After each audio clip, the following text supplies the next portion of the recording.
my friend, today we're going to talk about those eighth notes. Now, don't be scared. Eighth notes are great.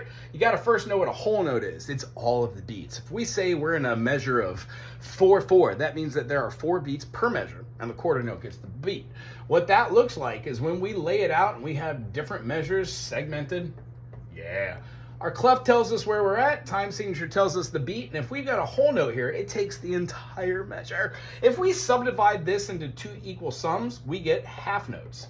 Now, these are other videos, but I love playing catch up. Half notes would be 2 per measure because 1, 2, 3, 4. Hence, you have enough beats. When we play quarter notes, gee, golly whiz, we can put these quarter notes right here because they all stand for 1 beat. And then when we subdivide that, today's note, the eighth notes, we would take these quarter notes, which are worth 1 beat, you betcha, and they have the note filled in, note and coffin, if you will. And then we have 2 eighth notes per quarter.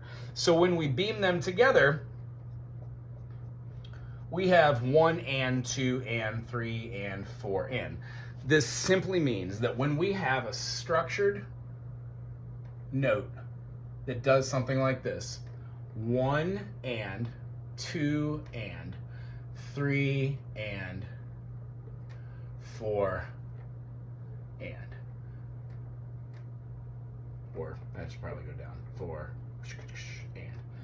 That means that you have a downbeat and an upbeat, and it fulfills each one of the beats in the measure. Now, you don't have to make a measure of just whole notes, just half notes, just quarter notes. The whole point of knowing how to utilize eighth notes is being able to use them for different melodic structures and then toy around with dynamics. One thing that I'd like to show you that always kind of got me, and hopefully I explain it well enough that it just puts you in the beginning of going, oh, that makes more sense. I always got lost in the fact of what eighth notes and 16th notes were. Whenever you see a note like this and it has something like this, you're going to be having an eighth note and then 16ths. If it gets reversed and you've got 16ths like this and it goes to an eighth note, it's still a beat. Tut, tut, tut, tut, tut, tut, tut, tut, tut, tut, tut, tut. The idea is, even though it's a mirror image, it has a little different feeling. Anytime you see a double beam, you count these as 16ths. 1 E and 2 E and This one doesn't have the and. This one doesn't have the E. So this one will be felt like 1 and 1 and 1. And this one's felt like 1 and These are different ways to utilize the eighth note along with other notes, like a 16th. But in music, generally, when you have something that ties over, and let's say it ties to an eighth note, you will most likely see an eighth note rest directly after that, because the rest of the measure is going to probably want to have equal parts. If you put another half note, let's say like this, we would have and.